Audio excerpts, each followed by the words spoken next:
السلام علیکم ورحمۃ اللہ وبرکاتہ۔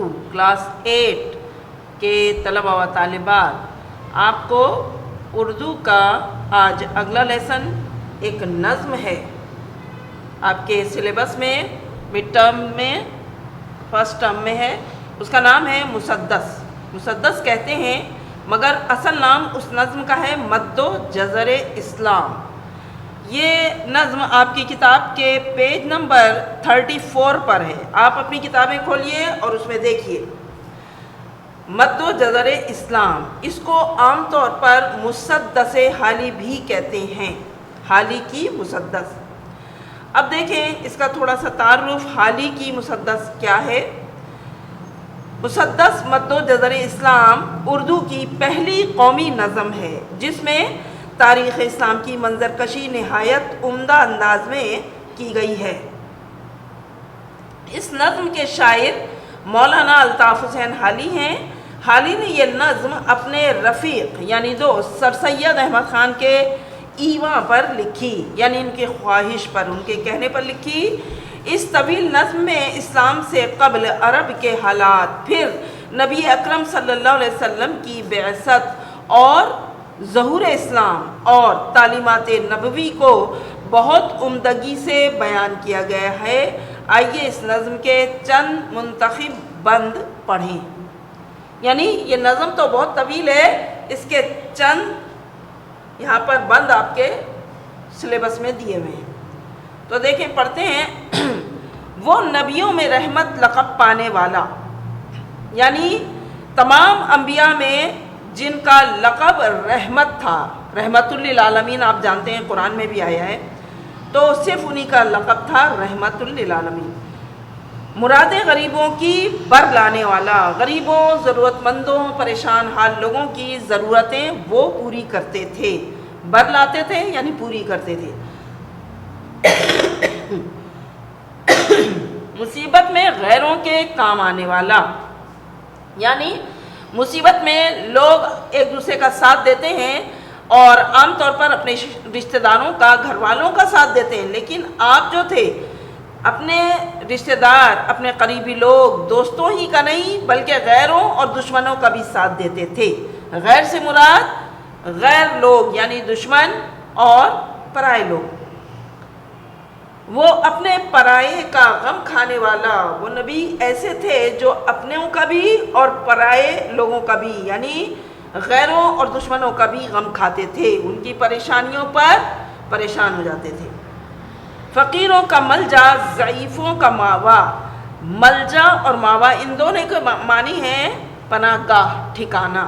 تو آپ جو تھے فقیروں اور ضعیفوں یعنی کمزوروں کی پناہ گاہ تھے، آپ ان کا بہترین ٹھکانہ تھے۔ جب انہیں کہیں سے کچھ نہیں ملتا تھا تو وہ آخر کار آپ کے پاس آتے تھے اور آپ ان کی ہر قسم کی ضرورت پوری کر دیتے تھے۔ یتیموں کا والی، غلاموں کا مولا۔ یتیموں کے آپ سرپرست تھے۔ یتیم کون ہوتا ہے؟ بچپن میں ہی جن کے والد کا سایہ سر سے اٹھ جائے تو وہ ظاہر ہے اس کا کوئی سرپرست نہیں رہتا، تو نبی کریم صلی اللہ علیہ وسلم ان کے سرپرست تھے۔ معاشرے کے یتیم جتنے تھے آپ ان کی سرپرستی فرماتے تھے۔ غلاموں کا مولا، اور غلاموں کے بہترین آقا تھے۔ بہترین، مولا کا مطلب آقا، مالک۔ سبق پھر شریعت کا ان کو پڑھایا۔ آپ صلی اللہ علیہ وسلم نے عرب کے معاشرے میں ان بگڑے ہوئوں کو، جاہل لوگوں کو، جہالت میں ڈوبے ہوئے لوگوں کو شریعت کا سبق پڑھایا، اسلامی شریعت جو آپ لائے تھے۔ حقیقت کا گر ان کو ایک ایک بتایا۔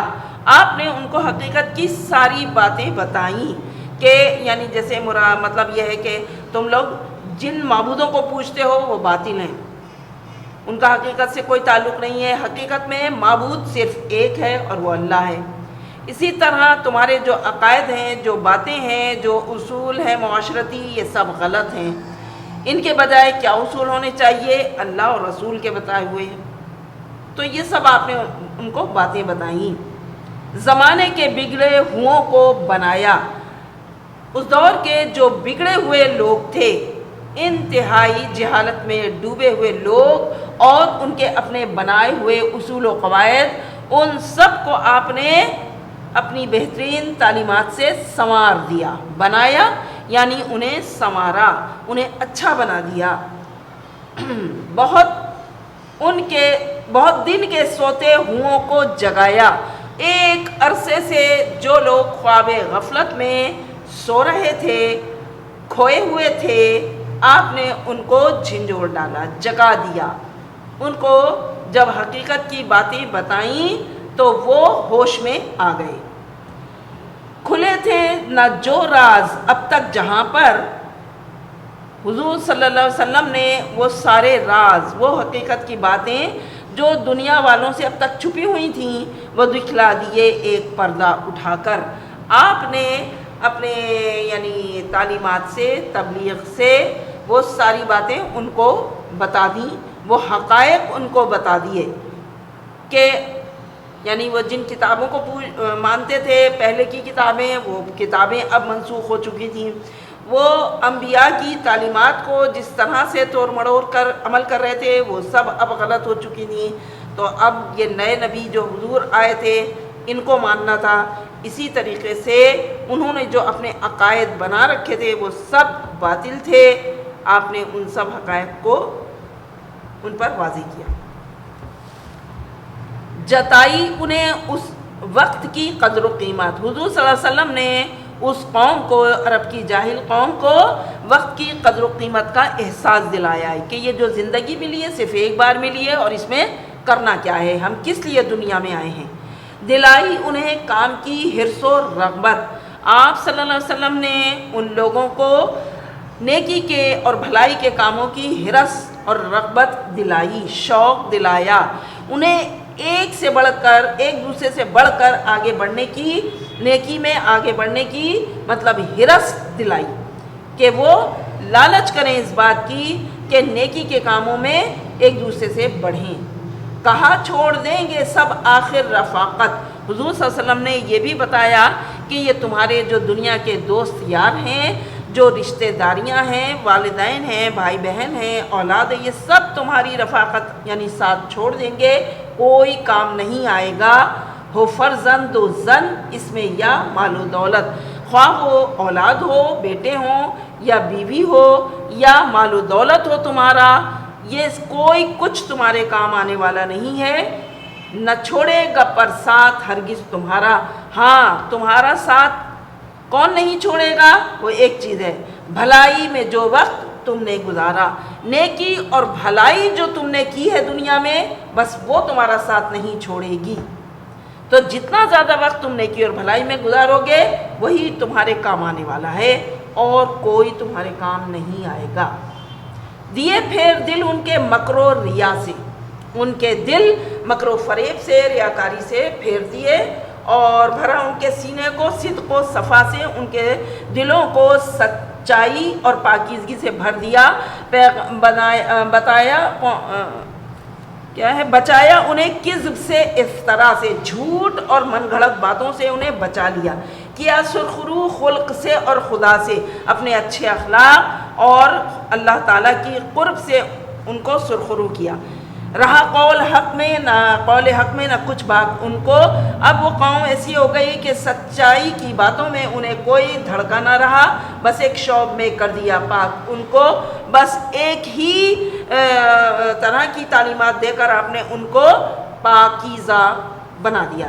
جب امت کو سب مل چکی حق کی نعمت اور ادا کر چکی فرض اپنا رسالت، جب حضور صلی اللہ علیہ وسلم نے اپنی تمام تعلیمات مکمل کر دیں اور حق کی نعمت یعنی اسلامی تعلیمات پہنچا دی، تو رہی حق پہ باقی نہ بندوں کی حجت. تو اللہ تعالیٰ پر بندوں کی کوئی حجت باقی نہیں رہ گئی. نبی صلی اللہ علیہ وسلم نے کیا خلق سے قصد رحلت، تو نبی کریم صلی اللہ علیہ وسلم نے اس دنیا سے وصال فرما لیا. تو اسلام کی وارث قوم چھوڑی آپ نے، جاتے جاتے اسلام کی وارث ایک ایسی قوم تیار کر دی کہ دنیا میں جس کی مثالیں ہیں تھوڑی، کہ دنیا میں اور کسی قوم کی ایسی کوئی مثال نہیں ہے جیسی امت محمدی کی مثال ہے. جہالت کی رسمیں مٹا دینے والے، آپ صلی اللہ علیہ وسلم نے جہالت کی تمام رسمیں مٹا دیں.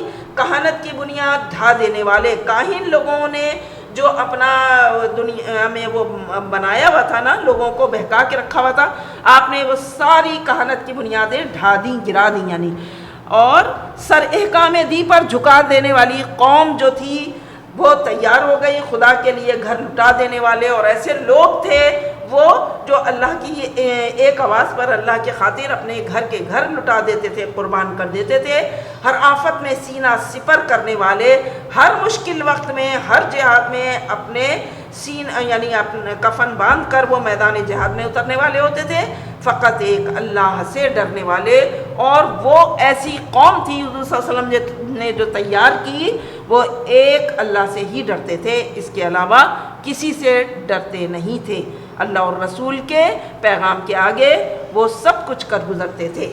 یہ آپ کی مسدس کمپلیٹ ہو گئی۔ کلاس 8 میں نے آپ کو مسدس مد و جزر اسلام پڑھائی اور سمجھا دی ہے۔ سب سے پہلے آپ اس کی ایکسرسائز میں مشکل الفاظ اور معنی لکھیں گے۔ یہ تمام مشکل الفاظ آپ کی کتاب میں بھی موجود ہیں، آپ انہیں غور سے دیکھیے اور یہ تمام مشکل الفاظ اور ان کے معنی لکھیے۔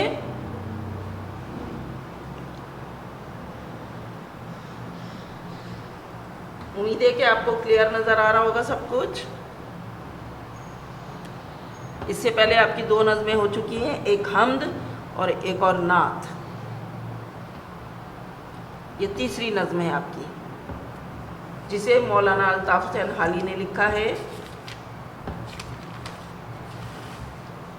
اب ہے سوال نمبر 1، مسدس کس قسم کی نظم کو کہتے ہیں؟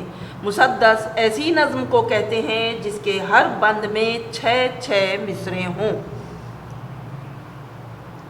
نظم کا مرکزی خیال لکھیے۔ تو یہ دیکھیں، مرکزی خیال یہ ہے کہ اس نظم میں حضرت محمد صلی اللہ علیہ وسلم کی آمد اور اسلام کا عروج و زوال بیان کر کے مسلمان قوم کو جگایا گیا ہے کہ اپنی عظمت رفتہ کو پانے کے لیے صرف سہانے خواب دیکھنے سے بات نہیں بنے گی، بلکہ اپنے اسلاف کی طرح اپنی پوری زندگی اللہ کی رضا اور سیرت رسول صلی اللہ علیہ وسلم کے مطابق گزارنا ہوگی۔ شاعر کے حوالے سے بند کی تشریح کیجئے۔ تو بند نمبر 3 کی تشریح کرنی ہے۔ جتائی انہیں وقت کی قدر و قیمت، دلائی انہیں کام کی حرص و رغبت، کہا چھوڑ دیں گے سب آخر رفاقت، ہو فرزند و زن اس میں یا مال و دولت، نہ چھوڑے گا پر ساتھ ہرگز تمہارا، بھلائی میں جو وقت تم نے گزارا۔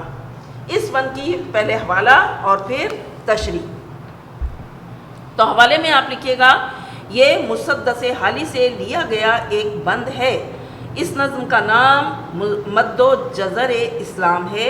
مولانا الطاف حسین حالی برصغیر کے مسلمانوں کے پہلے قومی شاعر ہیں۔ یہ نظم انہوں نے برصغیر کے مسلمانوں کے پہلے قومی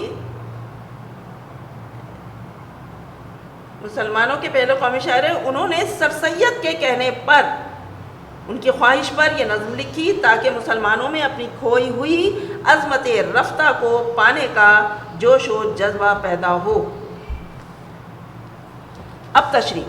اس بند میں شاعر حضور صلی اللہ علیہ وسلم کے بارے میں بیان کر رہے ہیں کہ آپ صلی اللہ علیہ وسلم نے عرب کی جاہل قوم کی تعلیم و تربیت اس طرح فرمائی کہ انہیں وقت کی قدر کرنا سکھایا۔ اس مختصر زندگی میں انہیں زیادہ سے زیادہ نیک کام کرنے کی رغبت اور شوق دلایا، لوگوں کو سمجھایا کہ سب رشتہ دار دوست احباب تمہارا ساتھ چھوڑ دیں گے، بیوی بچے اور مال و دولت جن سے تم بہت محبت کرتے ہو تمہارے کچھ کام نہ آئیں گے، ہاں اگر کچھ کام آنے والا ہے تو وہ تمہارے نیک اعمال ہیں، وہی تمہارے ساتھ جائیں گے۔ شاعر اس بند میں قوم کو یہ سمجھا رہا ہے کہ دنیا کی محبت میں گم ہو کر مت رہ جاؤ، بلکہ نیکی اور بھلائی کے ایسے کام کرو جو انسانیت کو نسل در نسل فائدہ دینے والے ہوں، یہی نیک اعمال آخرت میں تمہارے کام آئیں گے۔ اب آخری بند ہے، دیکھیے، جہالت کی رسمیں مٹا دینے والے، کہانت کی بنیاد ڈھا دینے والے، سر احکام دین پر جھکا دینے والے، خدا کے لیے گھر لٹا دینے والے، ہر آفت میں سینہ سپر کرنے والے، فقط ایک اللہ سے ڈرنے والے۔ اس بند میں حالی یہ بتا رہے ہیں کہ حضرت محمد صلی اللہ علیہ وسلم نے اپنی تعلیم و تربیت سے جو قوم تیار کی اس کی خصوصیات یہ تھیں کہ اس نے جاہلیت کی ساری رسموں سے اپنے آپ کو پاک کر لیا۔ وہ کاہنوں کی باتوں پر پہلے یقین کرتے تھے، اب ان کا ایمان اللہ کی تقدیر پر ہو گیا۔ وہ اللہ کے ہر حکم پر بلا تأمل سر جھکا دیتے تھے۔ اپنی انا کے بت کو انہوں نے توڑ ڈالا۔ وہ ایسے لوگ تھے جو اللہ کے خاطر گھر کا سارا مال و متاع بے دریغ قربان کر دیتے تھے۔ کیسا ہی خوف و خطر ہو، دشمن کی بھاری جمعیت کا سامنا کرنا پڑے، وہ سر پہ کفن باندھ کر میدان جنگ میں ڈٹے رہتے تھے۔ ان کے پایۂ استقلال میں لغزش نہیں آتی تھی، کیونکہ وہ سوائے اللہ کے کسی سے نہیں ڈرتے تھے۔ وہ صرف اللہ سے محبت کرتے تھے۔ یہ بھی تشریح ہو گئی۔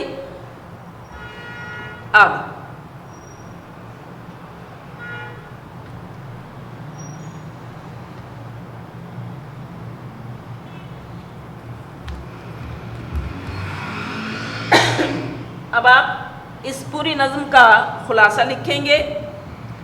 تو خلاصہ یہ ہے کہ حضرت محمد صلی اللہ علیہ وسلم دنیا میں رحمت بن کر آئے۔ آپ صلی اللہ علیہ وسلم سب کی مشکلیں دور کر کے آسانیاں پیدا کرتے تھے۔ آپ صلی اللہ علیہ وسلم کے دامن رحمت میں سب کو سکون ملتا تھا۔ حضور صلی اللہ علیہ وسلم نے اسلامی تعلیمات کا سبق اس طرح پڑھایا کہ جہالت کی تاریکیاں چھٹ گئیں، وہ خواب غفلت سے جاگ اٹھے۔ قرآن و سنت کی روشنی میں انہوں نے اپنی اصلاح کر لی۔ حضور صلی اللہ علیہ وسلم نے لوگوں کو زندگی کی حقیقت اس طرح سمجھائی کہ وہ تمام اخلاقی برائیوں سے پاک ہو گئے، دنیا کی حرص و ہوس ختم ہو گئی اور وہ اخلاص و تقوی کی مثال بن گئے۔ حضرت محمد صلی اللہ علیہ وسلم نے صرف 23 سال کے مختصر عرصے میں اپنے فرائض پورے کر دیے اور اسلام کی وارث ایک ایسی قوم تیار کر دی جو صدق و صفا کا پیکر تھی، جو اللہ و رسول کے آگے سر جھکانے، گھر لٹانے اور گردن کٹانے کے لیے ہر وقت تیار رہتی تھی۔ یہ اس کا خلاصہ ہے۔